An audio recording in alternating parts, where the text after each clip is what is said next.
Hello, welcome to the 23rd Conference on Innovations in Teaching and Learning. I'm Ben Peterson. I'm the Associate Provost of Learning Initiatives, and I run the Teaching and Learning Transformation Center. You're going to hear a lot about the conference, so I want to start by telling you about a new thing. You're going to be the first to hear about a new program that the TLTC is running. I'm sure you have all seen our advertisements and newsletters and brochures about various workshops and programs and seminar speakers and research activities. And those are all wonderful. But some of you are also wondering, how can I do more? How can I have sustained engagement? How can I be a real a partner with the community of scholars in teaching and learning around campus? How can I bring my new colleagues that are just coming to campus into this sort of collective thinking about it? And the answer is the new TLTC launch program. The idea of the launch program is to support new instructional staff, tenure track faculty, professorial faculty, adjunct faculty, anybody that's coming to campus that really wants to put some effort into thinking about their teaching and learning in a way that is important and serious, but also not too big of a commitment. We're only asking you to participate in an activity approximately once a semester, but we do so in a structured way over a period of years so that when you've completed this 10-step program, you get a certificate from the provost's office suitable for framing or more practically inserting in your teaching portfolio, which is now required for promotion and tenure. And even more importantly, of course, you all have been thinking about teaching and learning during those years, so you'll actually have something to say of substance because you actually will have been improving your teaching and learning. So I'm just going to show you a quick video saying a little bit more about the program, and then we'll jump into the conference.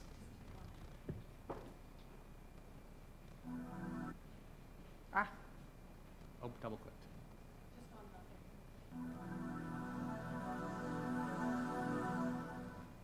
I'm not a gymnast. I'm a computer science professor, and I run the Teaching and Learning Transformation Center.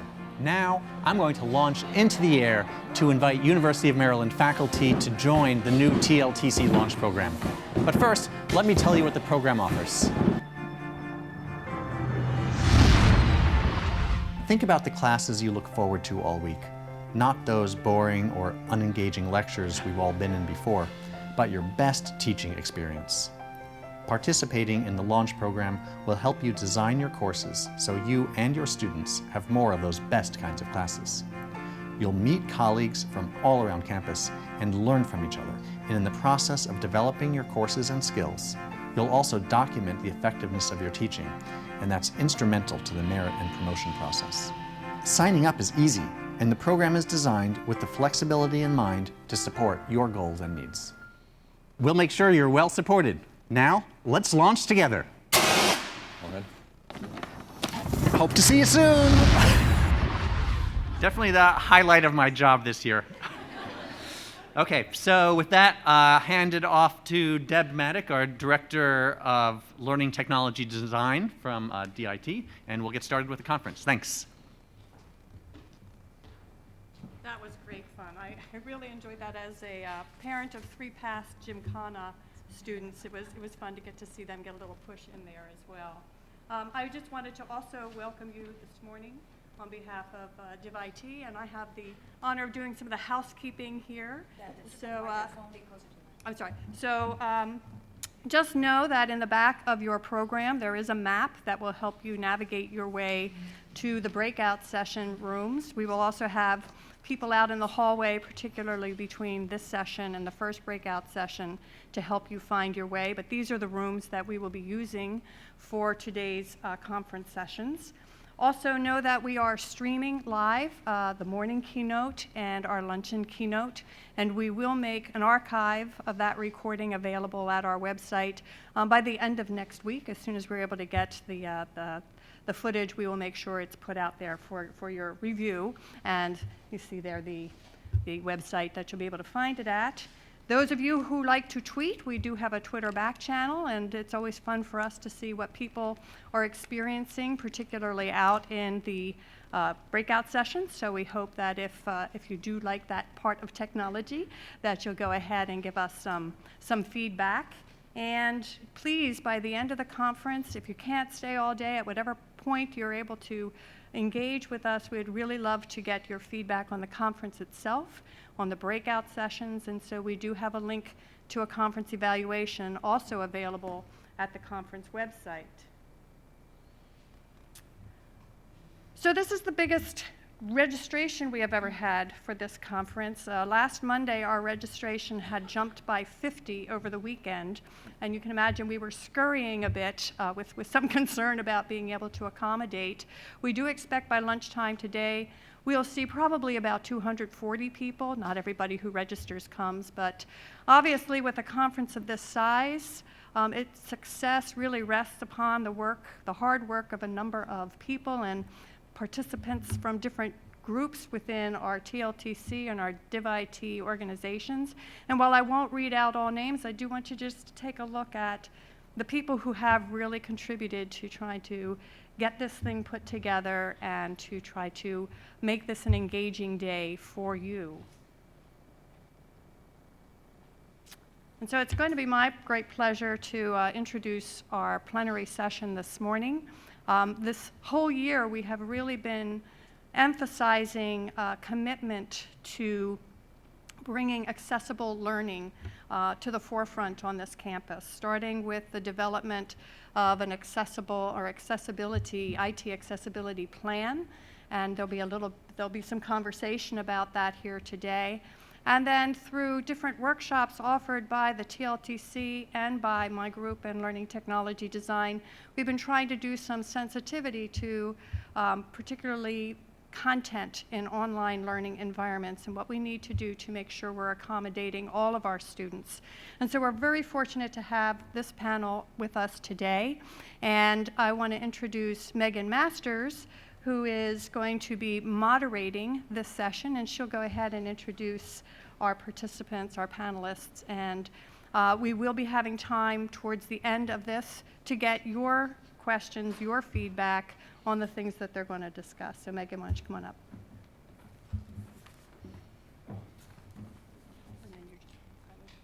Great, thank you. Thank you so much, Deb, and thanks for everything you and your team have done to organize this event. And for the record, registration, I'm sure, is a testament to how hard you've worked over the past year, so thank you. And I don't know how many of you are familiar with the term digital accessibility, as it was a relatively new term to me, even after being involved in online and distance education for over 10 years. I had the pleasure of attending University of Maryland's first ever Disability Summit just a few weeks ago. And the keynote speaker there, Dr. Greg Vanderheiden, of course that's his last name, said something that really resonated with me. During his plenary, he spoke about how we're now living in a world where virtually every aspect of our daily interactions involves some type of digital literacy, some type of digital interaction, from banking, from hopping on the metro, to registering for courses. And the way in which we complete these interactions have been designed by individuals who aren't necessarily thinking about how accessible they are to users in general, let alone users who might require some type of assistive technology. And as a result, we're living in this digital world that literally excludes entire populations of individuals. And the digital design of higher education is no exception. And I think we can all agree this just isn't acceptable. So to help contextualize what we're talking about and to sort of familiarize what our three keynote speakers will be discussing with you this morning, we thought we might play a few snippets from a video produced by our friends over at Portland Community College.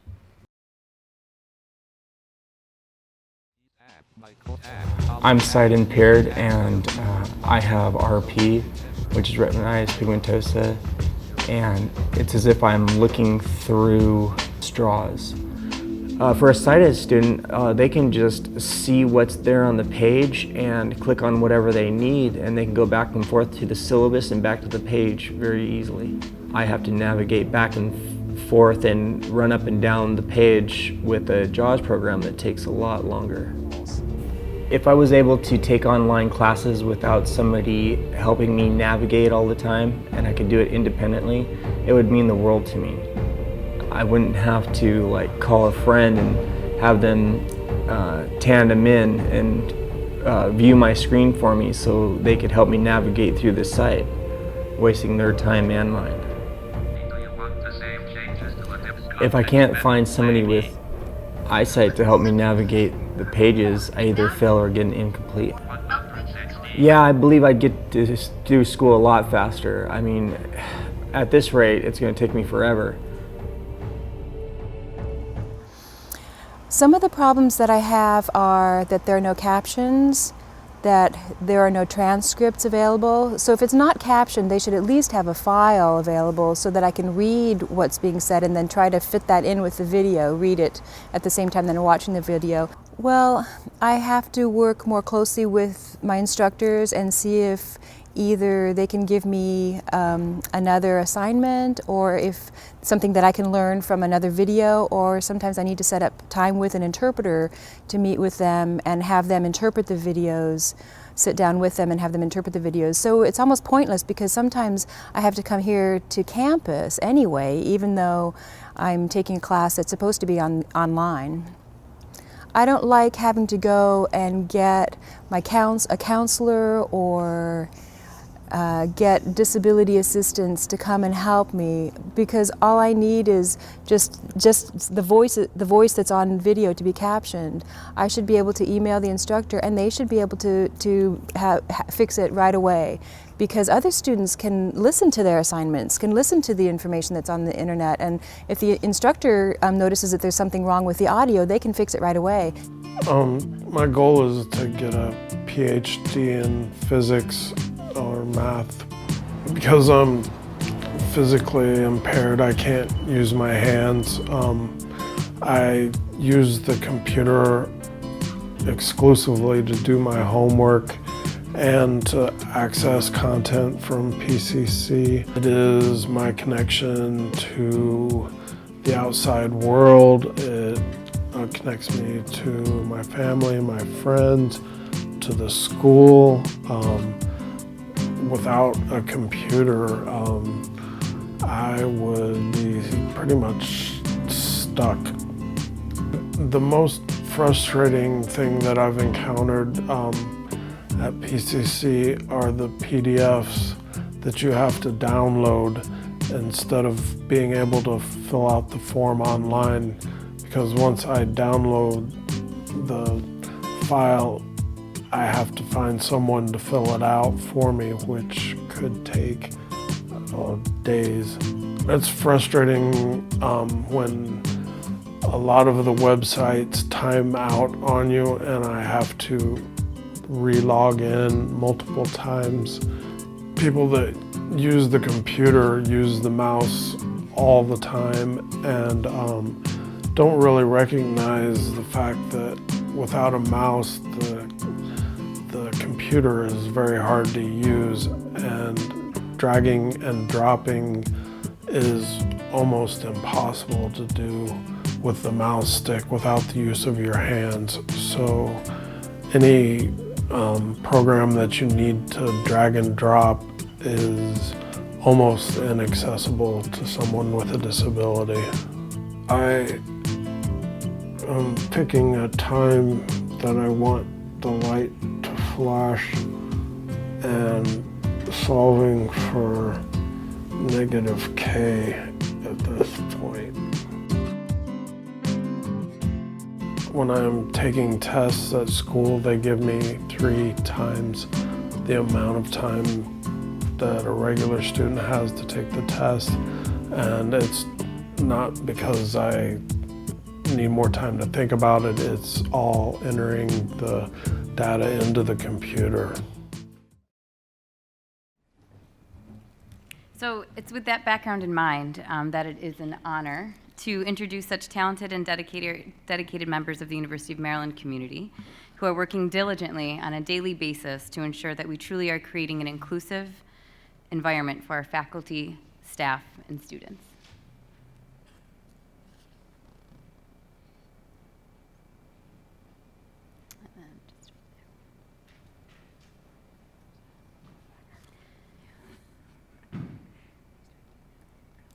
Joining us today are Dr. Anna Polakane, who is faculty in the Department of Kinesiology, interim chair of the President's Commission on Disabilities Issues, and the founder and director of the University of Maryland's TERP Access Program. The initiative provides disability awareness, advocacy, and training opportunities to all UMD students, faculty, and staff. She's currently part of DIT's academic technology and innovation team on campus, where she's spearheading the implementation of the IT accessibility 3-year plan that Deb spoke about earlier, as well as other initiatives and projects related to accessibility.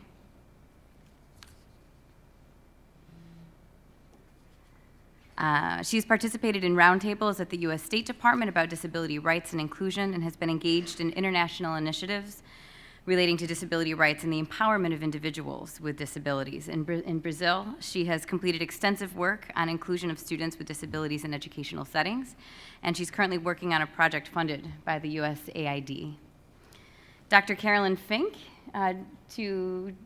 to the left, is, as she stated when I first met her, really bad at being retired. She is a lecturer at the University of Maryland, Department of Counseling and Higher Education and Special Education. Her professional career has centered on working with children and youth around learning and behavior issues. She has taught with high school students and with learning and behavior issues, and was a school principal. Her dissertation involved reading tutoring for women in prison, listening to their school stories and experiences. At the University of Maryland, she taught pre-service teachers, graduate students, and undergraduates from all disciplines to consider disabilities as a broad interaction of individual and environment. Lastly, Dr. Paul Yeager, Esquire, is Professor, Diversity Officer, and Director of the Master of Library Science program of the College of Information Studies, and co-director of the Information Policy and Access Center, the IPAC, at the University of Maryland. His teaching and research focus on the ways in which law and public policy shape information behavior, with a specific focus on issues of human rights and social justice. He is author of more than 160 journal articles and book chapters, as well as more than a dozen books.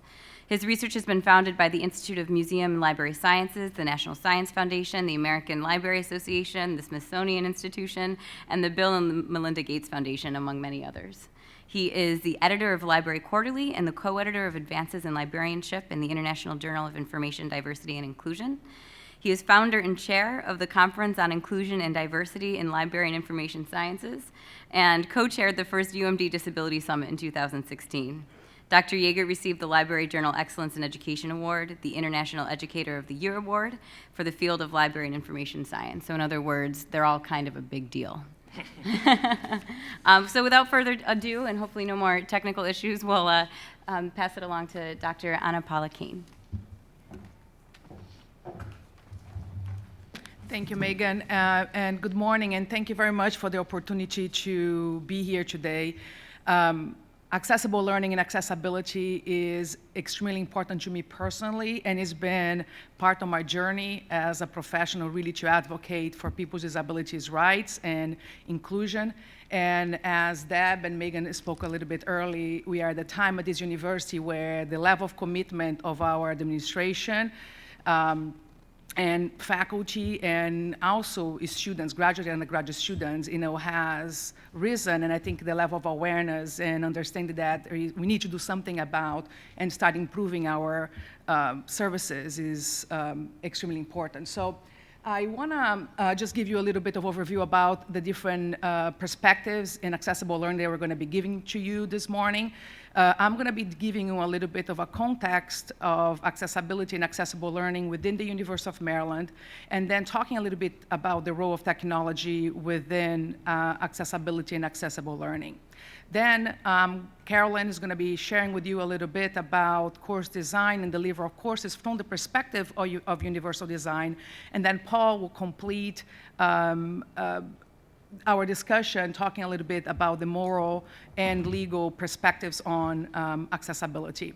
At the end, we're going to give you the opportunity to discuss a little bit some of these issues. I think just by watching the video, there's a lot of things that begin to stir about how, can we actually improve our practice, our teaching, everything we do in order to make everything we do accessible. So we're going to give you the opportunity to discuss, and we'll see if you have a little bit of time for questions at the end. Very important for us when we think about accessibility is to think about what does that mean. And when we think about accessibility, we think about access.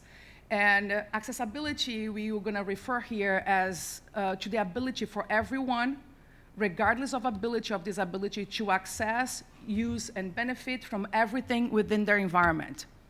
Now, I invite you to think about what it is the environment, what it is your environment, what it is that the types of environments that you engage, that you teach, that you, some of us here, also you have all your research.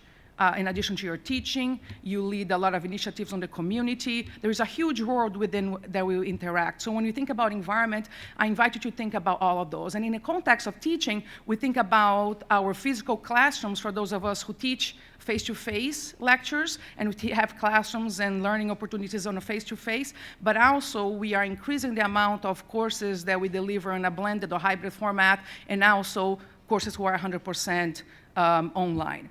Also, we think about accessibility in the degree to which a product, device, service, or environment is available to as many people as possible. So when we think about our product, the product that we deliver at the university, and when we think about teaching and learning, we are really thinking about that the product that we're delivering, it is really learning. And our students, they come to us, they come to learn, which translate in their grades, which translate in completion of courses and completion of curriculum. That includes also internship and a lot of different requirements, which then is going to, complete into their specific degrees, which we want. That's the product that we deliver. And the question to all of us, and I include myself in it, because as we discuss with our colleagues who already work with disability research, we already look at disability issues. I've been working with issues of accessibility for quite a while, and every day I ask myself, is my course accessible to all my students? Right now I teach 2 courses. One is a general education requirement for the campus with 30 students, and another one is a course with 160 people, a required course. I have about 200 students, plus the ones who are working internships, and it's whatever I'm delivering accessible to everyone. And so I invite us to look at a little bit who is, the people that we're working with, and I want you to think about your classes, the people that you're actually working with. And at the University of Maryland today, and at your organization institution, if you're not faculty from this campus, I invite you to think about who are the students that we serve and who are the population with the disability that we serve. And that we are teaching. So at the University of Maryland today, we have about 27,000 undergraduate students and 10,000 students, graduate students. We also have about 9,000 faculty. And the question is, how many students have a disability? To answer the question, we could be talking here for quite a while to discuss all the different aspects. The short answer is that we don't know. When we look at the data about the number of students, faculty, and staff who receive disability support services, we can say that out of our 47,000 individuals on campus, we do have about 2,051 data, based on the data from the disability support services from 2003-2004, who receive some kind of accommodation. So students who receive disability support services, they are registered with DSS, Disability Support Services. They have diagnosed disability, and they come to DSS requesting a specific accommodation. DSS interviews them and determines, okay, based on your abilities, based on your needs, you need this specific accommodation. So a lot of us have met students and have taught students that come to us in the first day of class and give us their paperwork and tell us what kind of accommodations they need for our course. So we know that in our class, and I give you an example for this semester, so I know that in all my classes right now I have 7 students who have the right for a specific accommodation that is determined by the Disability Support Services. However, we need to begin to expand that in terms of when we think about creating strategies for accessible learning, for having our courses being designed to be inclusive and to be accessible to everyone, we need to think about that. Even taking not taking in consideration, we know that we take in consideration people, different learning differences, different ways how people interact with the materials, and all of that, right? But if we just think about our students with disabilities, yes, we might have a percentage of our students in our classes who receive disability support services, but also we need to consider that we have a lot of students who have undiagnosed disabilities, who might have temporary disabilities, and a lot of students who have invisible disabilities we cannot really tell, and they are not going to disclose to us that they have a disability. So it is our responsibility to begin to expand the way how we think about accessibility and accommodation for our services. So I want to give you a couple examples of the type of accommodation that the students might get through the disability support services. And I also want to share with you that yesterday at the Senate, we have a new policy on University of Maryland accessibility and disability policy and procedures to ensure our faculty, staff, and students to the right for accommodations. But again, we need to expand that. As Deb shared earlier, the university now has a commitment to make our environment, and again, virtual environments, online environments, as well as our physical environment accessible. So I want to share with you that there is an initiative on campus, which is the IT Accessibility Plan, which is working diligently to expand our services and offerings in the areas of web accessibility. You can expect, there is a commitment on campus right now of creating a web accessibility policy. Deb's group is also working, and also TLTC, on really looking at redesign of courses and design of courses. Also, in terms of multimedia development, we saw some of the implication on the video about the importance of captioning. And people like myself, English is my second language. Until today, I still watch videos with captioning, and with some of our faculty, not only myself having accents, I think everybody can actually benefit from captioning. It's not only people with disabilities. So it's one more thing in terms of enhancing learning for everyone.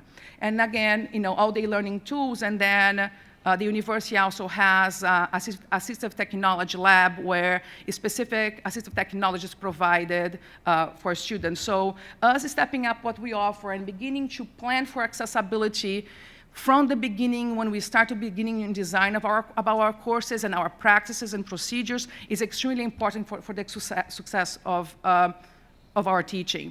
When we think about accessibility and what can we do to make a difference and to make our courses accessible, Sue Johnson, who is here, which is from Deb's team, has created a course accessibility checklist, which includes items like how to make your syllabus accessible, how to make ELMs accessible, how to make all your documents that you have in your course accessible, Word documents, PowerPoint, slides, everything to make accessible.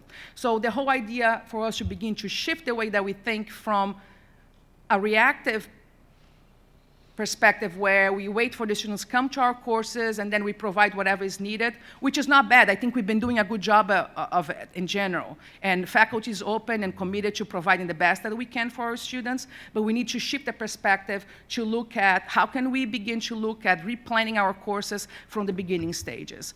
And to talk a little bit about universal design of learning and planning and designing courses, I'm going to invite Carolyn Fink to share with you a little bit about that.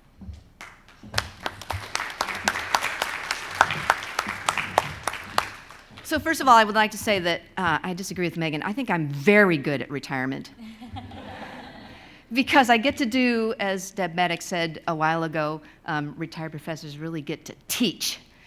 And so I enjoy teaching and spend a lot of time in the classroom. And I like to teach through stories. So I'm going to tell you about one of my first assignments that I have for my class, Disabilities and Community, which is a service learning and scholarship and practice course. And one of the first things they do is a scavenger hunt, which I think is great, but it's really a lot of work.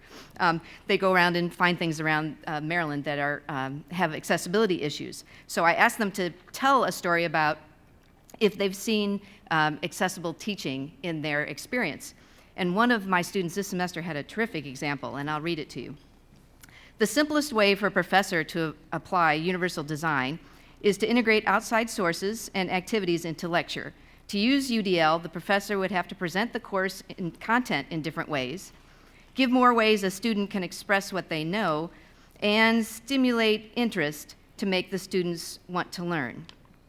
So think about if that perhaps describes some of the teaching you have done or some of the teaching you would like to do. And I'm going to return to this story at the end. If it does describe what you're doing, you may already know about universal design, or you may be doing it anyway. And so it's an approach to planning It is not necessarily a new technique or technology, it particularly isn't technologically based, but the results really just benefit all students in very diverse classes. So I want to tell you some of the basics of universal design.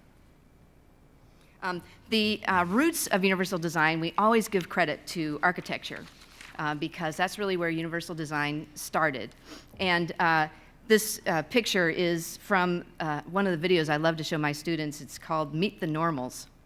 It talks about a family at a bus stop with various accessibility needs. And some of the simple architectural design that can really aid their accessibility. And then on the right is a cartoon that if students in my class remember anything, they remember this cartoon. And it really forms the bridge between architecture, and which is, we think about universal design for living, to universal design for learning. And that is obviously a school. And the very well-meaning custodian, this cartoon is a little bit more, has more impact in the winter, is shoveling the steps. While the friend in the wheelchair says, well, you know, if you shovel the ramp, then we can all get in. So the idea is that universal design, though maybe started or maybe as a response, as Dr. Paula Kane said, to students with disabilities, it actually benefits us all. Even this morning, when when our video started off with the volume a little bit low, we had the captions. So all of us were benefiting, even if we didn't necessarily have a disability coming in. There's an example from the Xfinity Center where for a while the public address system was not closed captioned. And then some alert advocates made it that apparent that half of the population couldn't hear what was going on with the PA. So now you'll notice that at Xfinity and at the football games, there is closed captioning, which helps everyone if it gets noisy in the stadium, which hopefully it will with the great success of our teams. So how does universal design for learning, how has it been characterized? And again, the roots of universal design are in educational practice and best practices that we've known about in terms of elements of multiple intelligences. Certainly, differentiated learning has pieces in universal design, as well as Bloom's taxonomy. All these things are embedded in and just really brought into a different format based on brain research. So that there's 3 ways that you can think about the classroom experience for students. The first one is the receptive networks. So it's how the students take in information, which is really how you present it. And we consider representation.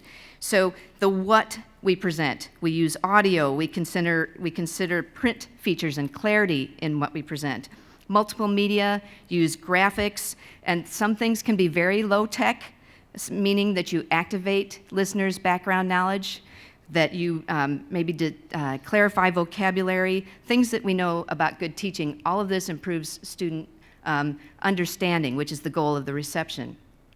Then there's the strategic networks, which we call expression, which is based on action and executive function. So we want students to be able to show what they know in a way that is fulfilling and really shows as much competence as possible.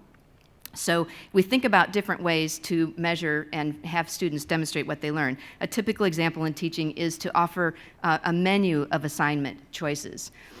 It does seem complex at times, and I think sometimes my students wish they didn't have so many choices in the class for how they demonstrate their knowledge, but I also see that their eyes light up when I offer a chance to show something visually instead of always writing and reading.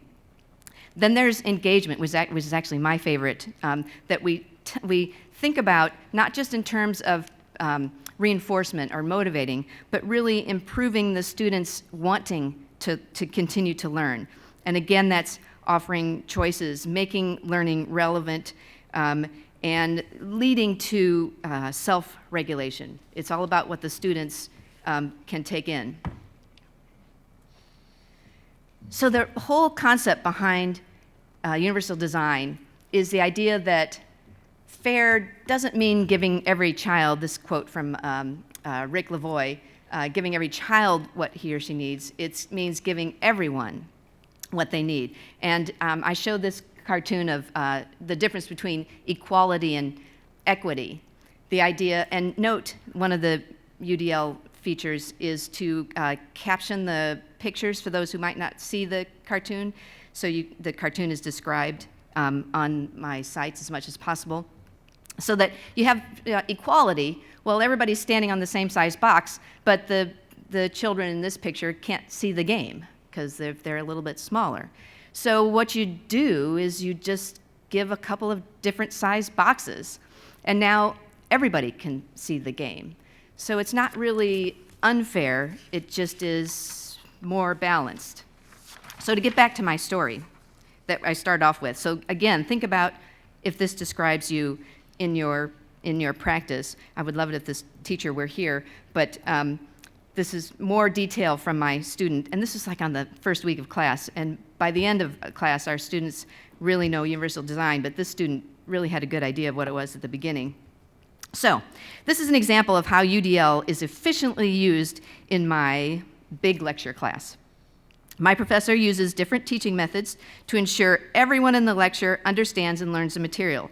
She uses PowerPoints, pre-written and incomplete notes to allow students to listen to the lecture fully, and videos to give a more relatable approach to the material. That's representation. And here's expression.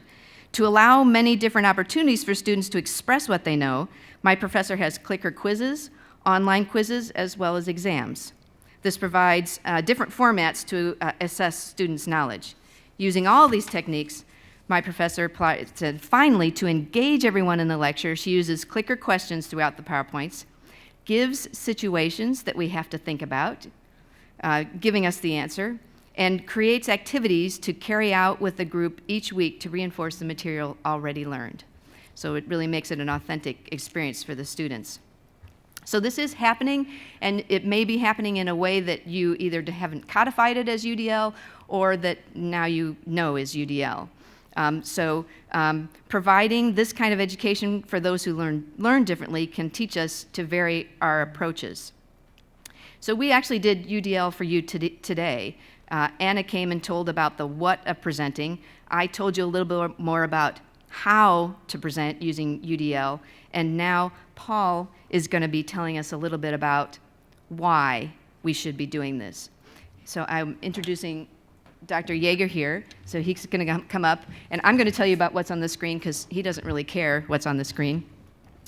This is showing a button. This is fine. You're still good. Also at Xfinity Center, I hang out there. I'm an usher, a vaunted usher. And so if you can see it, it's on the doors of Xfinity Center. It says, pressing the button to open the door wastes 6 times more energy as opening the door manually. And the other side it says, please leave the button to our guests. So I would have said, don't be lazy and push the button unless you need them, because they break. So we both have the same idea, is that this is a nice adaptation feature. So you could either think of it as going green or that you're being careful with diversity. It's the same result, but a different reason.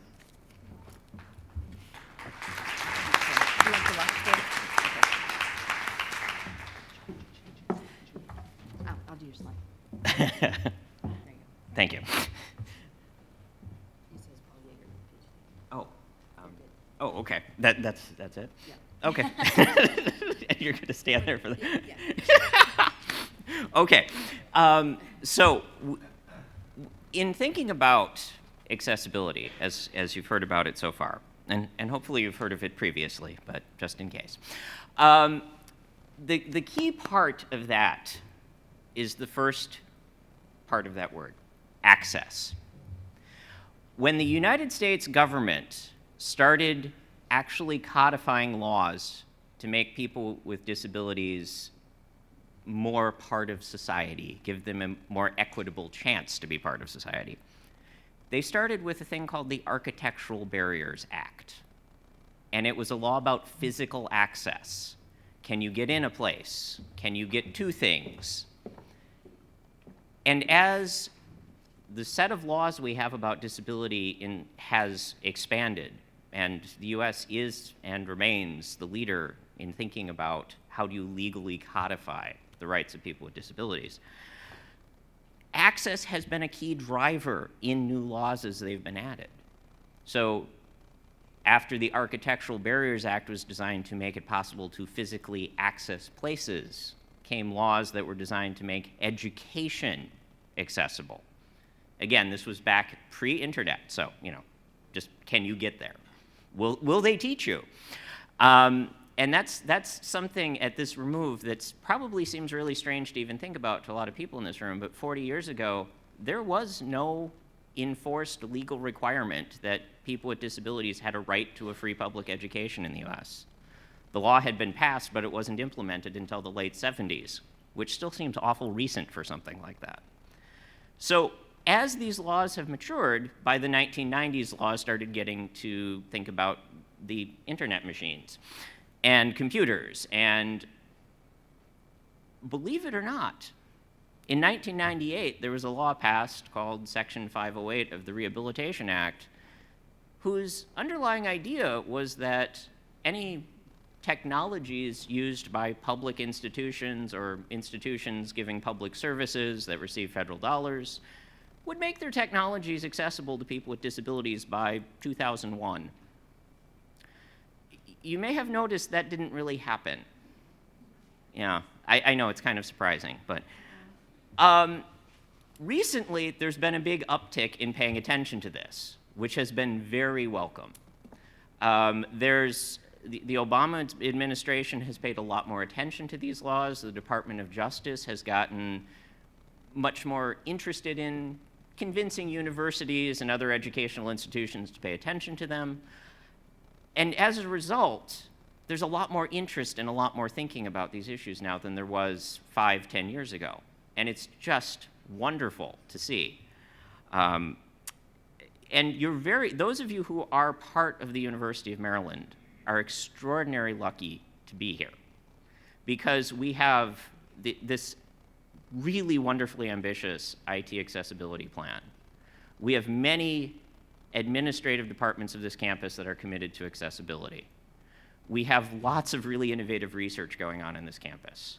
And we are in the process now of figuring out ways, like through the Disability Summit, which is going to be an annual event here, of bridging those administrative, those technological initiatives on campus with the research to really start figuring out how we as a community, everyone who's interested in these issues, can build new things and can collectively make things more accessible. And that's really the most important part of this, is how do we think about this? A lot of times people think, well, it's an extra thing to do, making things accessible. I've done bunches of studies of web developers in different contexts, and I have colleagues who've done many more studies of these things, and that's something that often comes up in different sectors: government,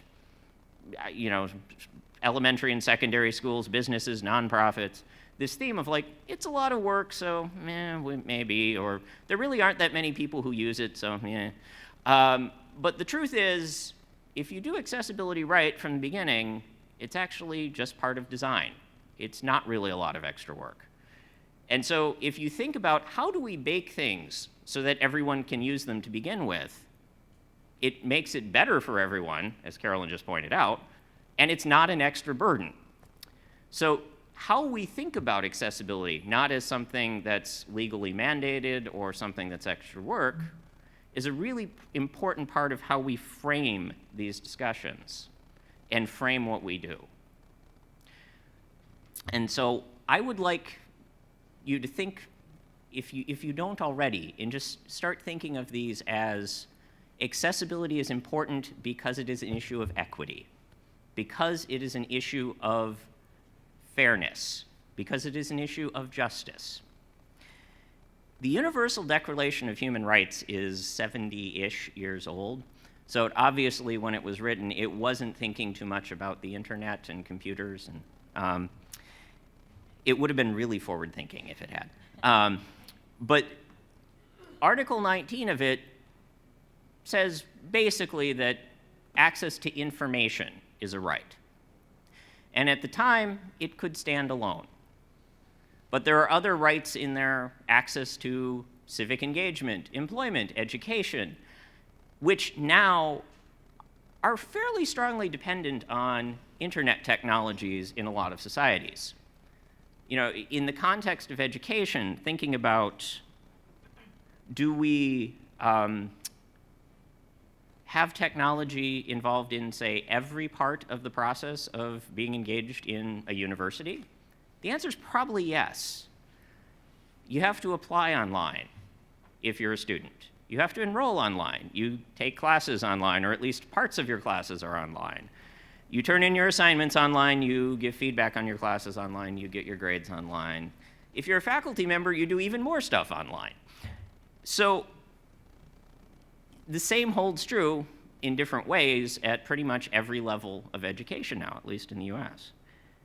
And so if you think about someone has a right to education, the technology darn well better work for them in an equitable manner.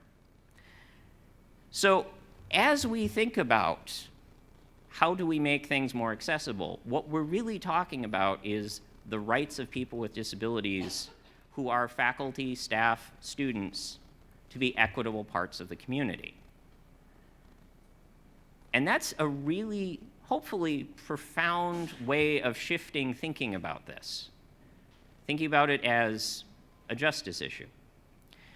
In the 1980s, when closed captioning was first becoming a more common thing in terms of broadcast television, there was a movement called, which took on the term media justice.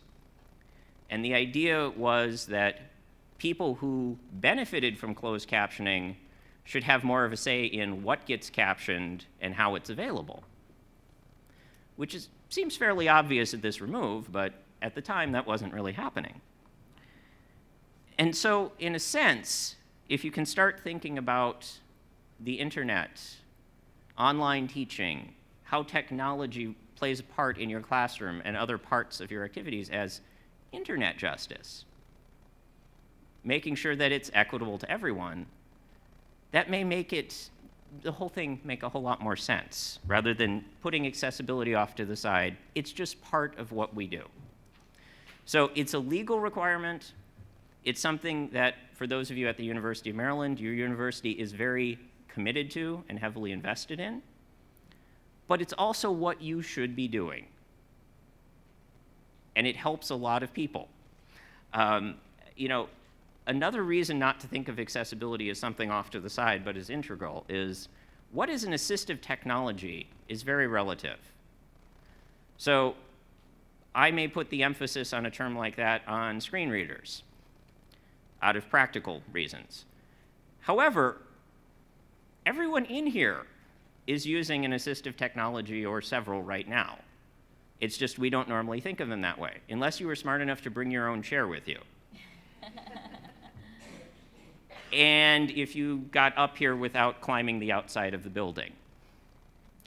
We live lives of using assistive devices, of using accommodations. It's just that there are some very common accommodations, and then there are some less common ones. So, this idea of accessibility is a separate set of, it's an additional set of things to think about if you're not thinking about them, but it's part of an integrative whole of being a teacher, an administrator, a student. For many people, it's about equity. So, at this point, we're going to have Carolyn come back and a little bit of activity for you guys to get involved in. Thank you, Paul. So we would like you to take some time to talk to each other with a couple of directions. So first, and don't do it yet, introduce yourselves to those at your table. Or if you want to do half a table, if that's more comfortable in terms of numbers. And some of you, we may actually get you to move to make yourselves into a group. And then consider the video, consider what we've said, our stories, and ask yourselves and each other what you have done, or tell each other what you've done to make your classroom environment more inclusive. And think about and talk to each other about how you might alter your future teaching. And then we'll stop you after some minutes. And then if there are some questions, we're glad to answer them. So now you can introduce yourselves and make yourselves into tables.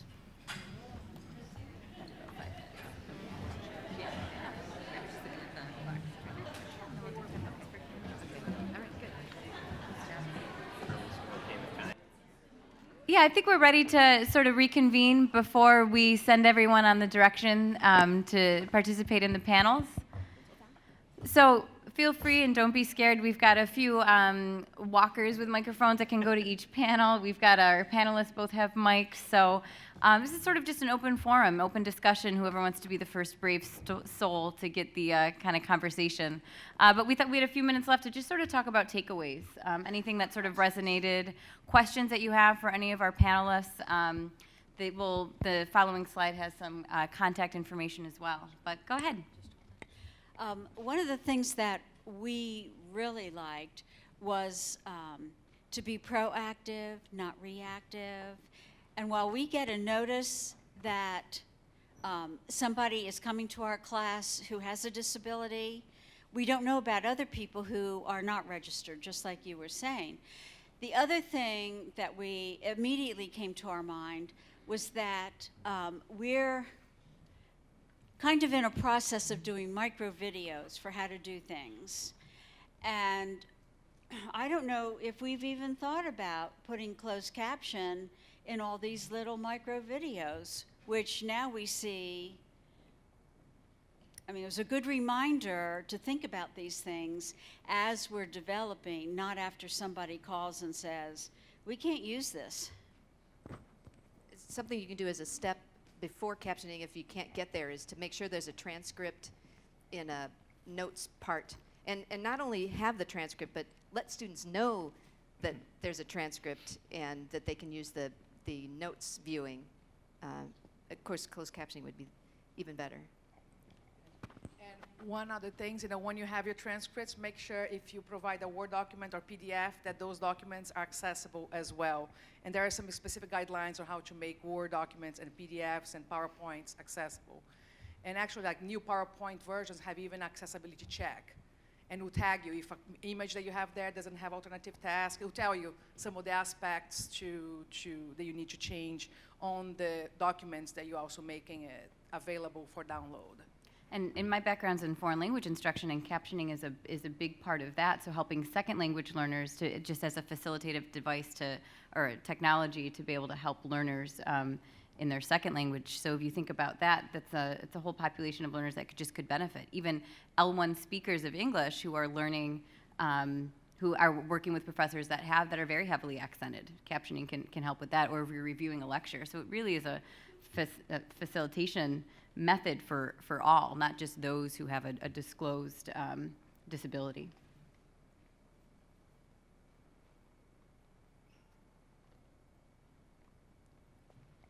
The hand slowly goes up in the middle of the room.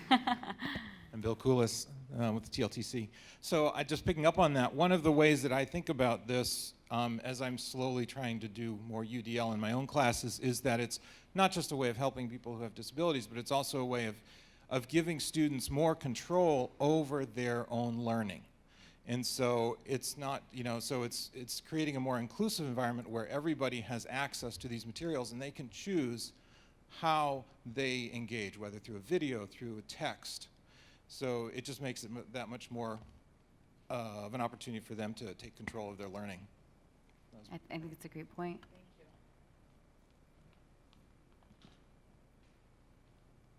Any other points that sort of resonated? Yes, Deb?